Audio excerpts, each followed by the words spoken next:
디모데전서 6장 13절과 14절입니다. 13절 만물을 살게 하신 하나님 앞과 본디오 빌라도를 향하여 선한 증언을 하신 그리스도 예수 앞에서 내가 너를 명하노니 우리 주 예수 그리스도께서 나타나실 때까지 흠도 없고 책망받을 것도 없이 이 명령을 지키라. 아멘. 우리가 하나님의 말씀을 보면 너무나도 내용들이 많고 또 우리가 구약의 경우는 우리가 지켜야 될 계명들은 수없이 많습니다. 그리고 그 율법은 어느 사람도 다 이루지 못한 그런 어떤 한계를 우리가 보여줬고 결국은 예수 그리스도께서 오심으로 율법의 마침, 율법의 완성을 이루게 되죠. 즉 하나님 그리고 하나님의 아들이 아니고서는 이룰 수 없는 그 엄청난 그런 말씀이 바로 하나님의 말씀입니다.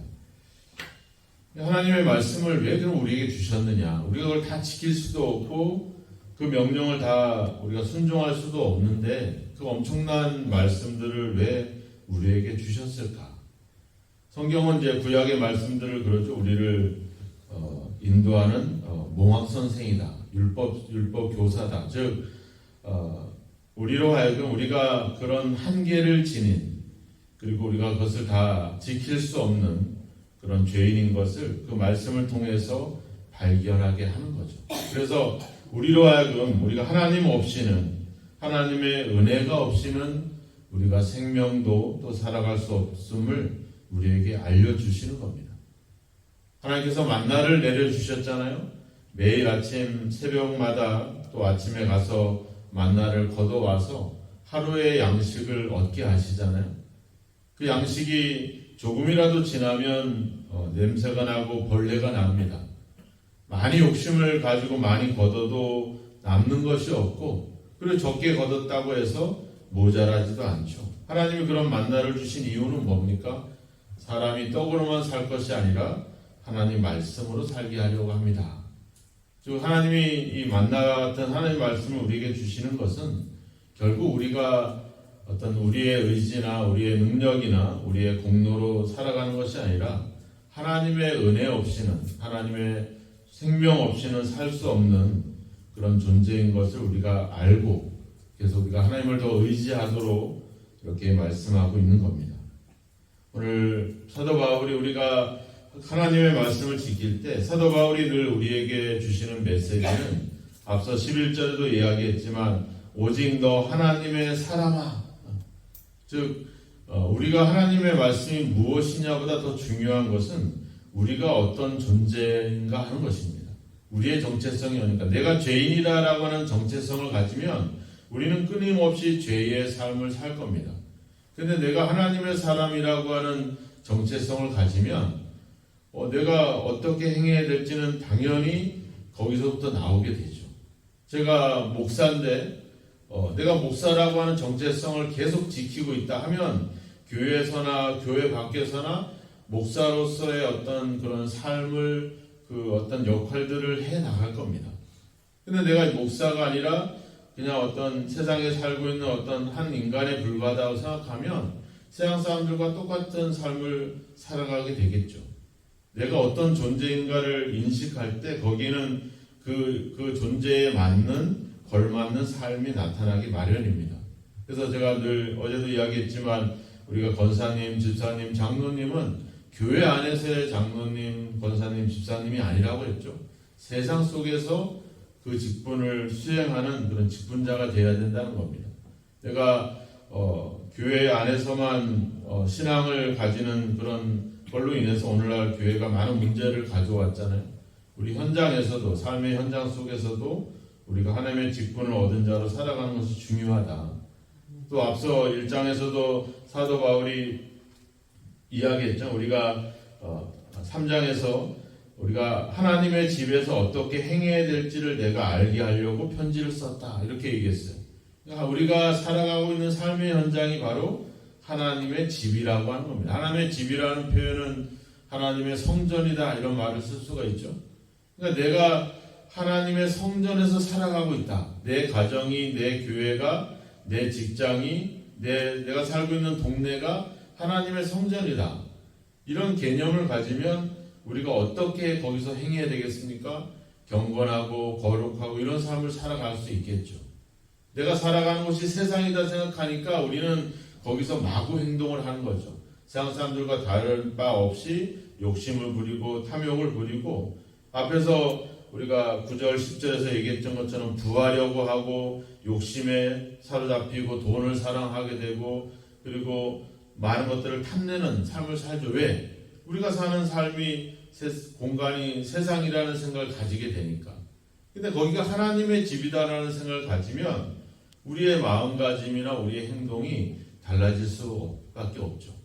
그러니까 중요한 거는 하나님이 나에게 무슨 말씀을 하느냐가 아니라 내가 어떤 하나님 안에서 내가 무슨 존재냐 또 내가 살아가고 있는 현장이 그곳이 어떤 곳이냐 이런 인식을 가지면 우리가 당연히 조심하고 신중하게 되겠죠. 우리가 우리 성도들을 대할 때 그냥 우리 옆집에 사는 아무개 어떤 우리 여기 신갈동에 사는 어떤 한 아줌마 이렇게 대하는 거하고 이 사람이 하나님의 사람이다라는 생각. 이 사람을 위해서 예수님이 저 사람을 위해서 죽으셨어. 그럼 그 사람을 내가 무시하거나 외면하거나 차별할 수 없겠죠. 사랑할 수밖에 없죠. 어떻게 보면 하나님의 사람이고 하나님의 자녀면 더 잘 보이겠죠. 더 친절해질 테고. 그러니까 우리가 하나님이 나에게 무슨 말씀을 하느냐보다도 내가 하나님 안에서 어떤 존재가 되었느냐 또 내가 대하는 그 사람이 하나님 안에서 어떤 존재인가 하는 것들을 우리가 인식하면 서로를 소중하게 생각할 수 있게 될 것이고 사랑하게 될 것이고 또 우리가 그래서 오늘 이 13절 14절 말씀은 바로 그런 맥락에서 이야기를 하고 있는 겁니다. 만물을 살게 하시는 하나님이 가장 큰 창조의 역사 중에 가장 큰 역사는 바로 우리의 생명이라고 하는 겁니다. 우리에게 생명을 주신 것다라는 사실입니다. 우리가 에덴의 아름다운 에덴 동산을 창조한 것도 중요하지만 더 중요한 것은 우리에게 생명을 주셨다는 거죠. 만물을 살게 하신 하나님 앞과 또 뭐라 그래요? 본디오 빌라도를 향하여 선한 증언을 하신 그리스도 예수 앞에서 빌라도라고 하는 이 표현은 본디오 빌라도는 예수님의 사형을 언도할 수 있는 그런 권력을 가진 사람이었죠. 근데 그 권력을 가진 그 총독 빌라도 앞에서 예수님이 뭐라고 그랬어요? 요한복음 18장에 가보면 예수님이 이렇게 이야기를 하죠. 네 말과 같이 내가 왕이니라. 내가 이를 위하여 태어났으며 이를 위하여 세상에 왔나니 곧 진리에 대하여 증언하려 함이로라. 무릇 진리에 속한 자는 내 음성을 듣느니라. 요한복음 18장 37절에 자기를 사형 언도하고 있는 자기를 죽일 권세를 갖고 있는 그 본디오 빌라도 앞에서 나는 메시아다 그리스도라고 하는 사실을 정확하게 고백을 하게 되죠. 바로 그 앞에서 내가 너를 명한다 이렇게 말하고 있잖아요. 그러니까 어떤 생명의 위협 앞에서도 우리가 굴하지 말아야 될 이유는 우리를 살게 하시는 분이 하나님이시고 예수님도 그 빌라도 앞에서 그런 고백을 했다. 그러니까 너도 그런 위협 앞에 굴하지 말고 복음을 담대하게 외쳐라, 전하라 이렇게 말하고 있는 거죠. 또 우리가 그 앞에서 행하고 있다는 겁니다. 앞서 이야기했죠. 우리가 살아가고 있는 삶의 현장이 바로 하나님의 집이다. 즉 우리가 뭐예요? 하나님 앞에서 살아가고 있다는 거죠.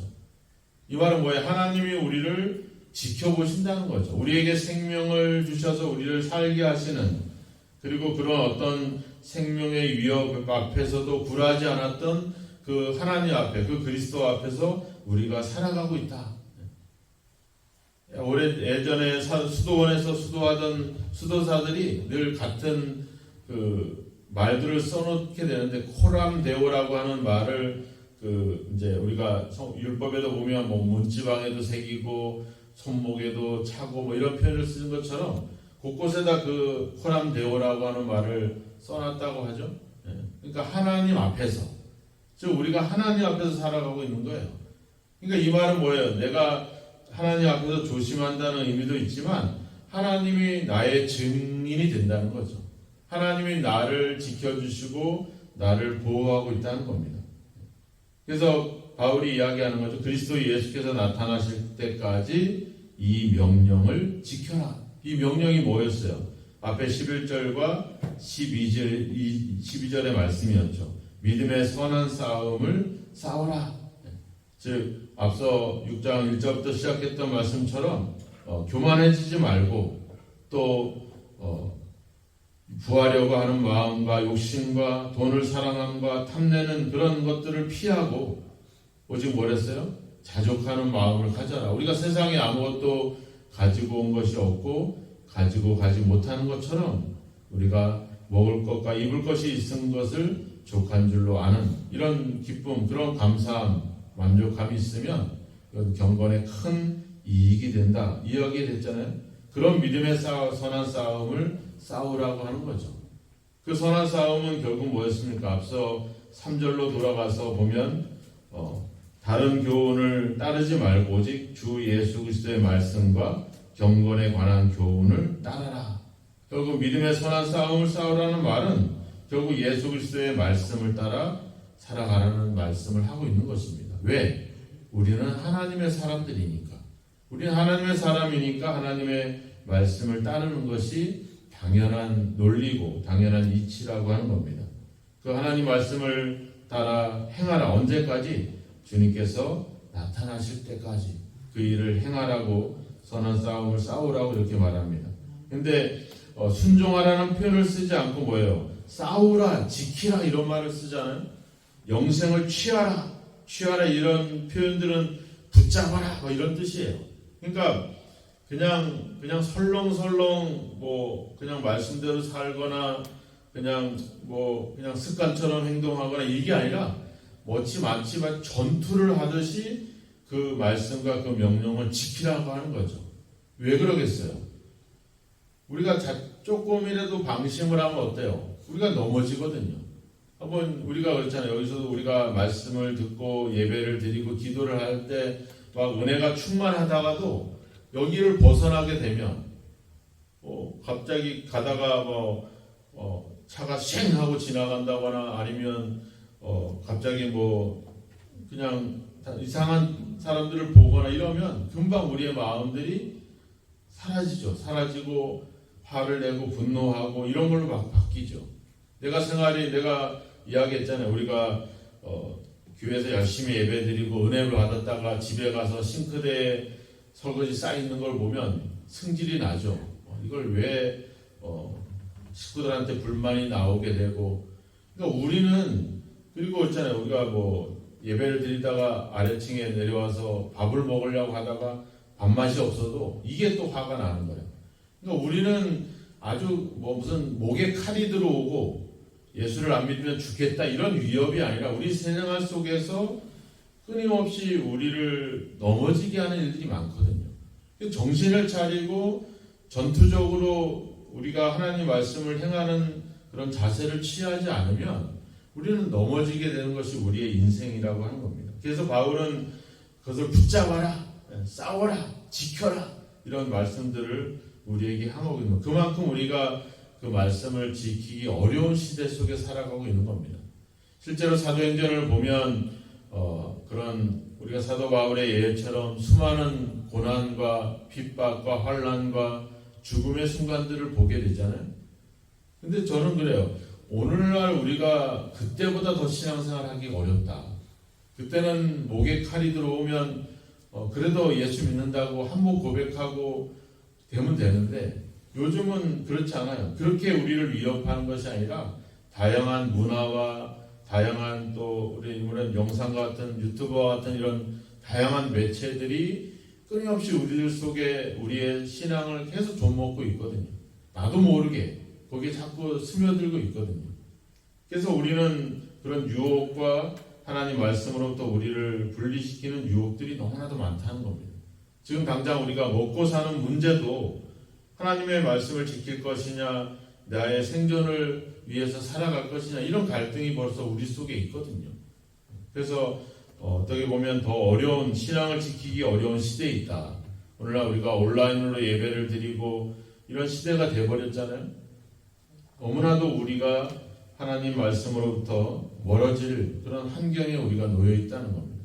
사도 바울의 메시지는 그때보다도 오히려 지금 오늘 우리에게 더 필요할 것입니다.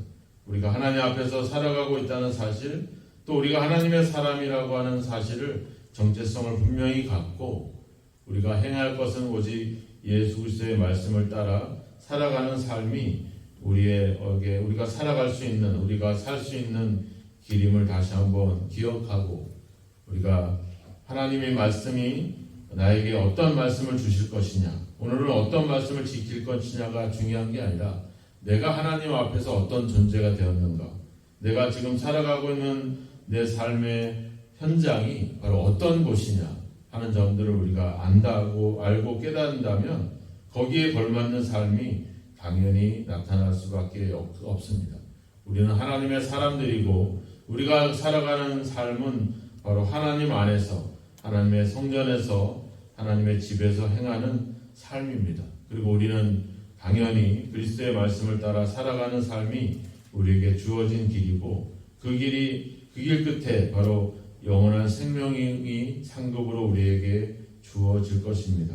오늘도 그 사실들을 기억하고 주님도 그런 생명에 굴하지 않고 하나님의 말씀을 순종했던 것처럼 어떤 위협과 유혹에도 넘어가지 마시고 그리스도의 말씀을 지켜 행하셔서 오늘도 하나님 앞에 영원한 생명을 얻는 저와 여러분이 되길 주의 이름으로 축원합니다.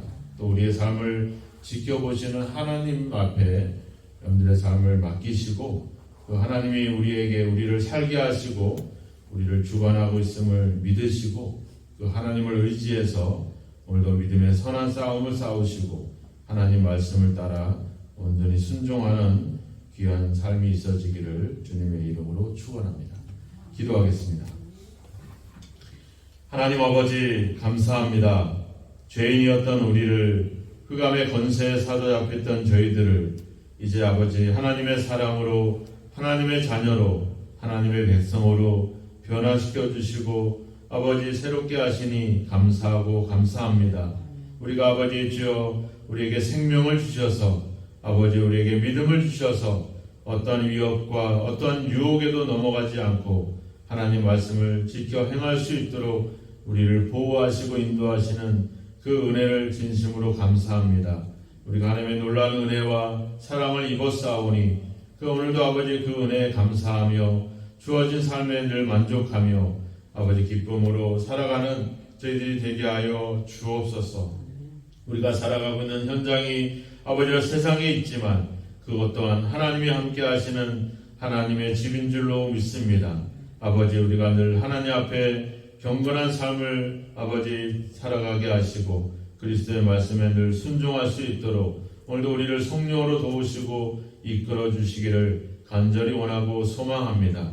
하나님 우리에게 생명을 주시고 또 아버지 저 생명의 유업 앞에서 굴하지 않고 하나님 말씀에 뼈저 십자가에 죽기까지 순종하셨던 주님을 바라보면서 오늘도 우리가 아버지 그 하나님이 주실 은혜를 또 아버지 영원한 생명을 바라보면서 오늘도 우리에게 주어진 삶을 충실하게 말씀 가운데 순종하며 살아가도록 우리를 붙잡아 주시기를 원합니다. 여러 가지 유혹이 우리 앞에 도사리고 있습니다.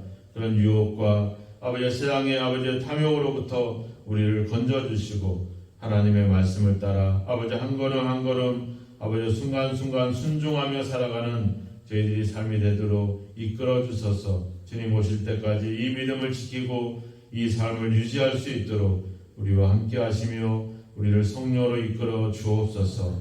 주의 도우심을 믿사오며 예수님의 이름으로 기도하옵나이다. 아멘.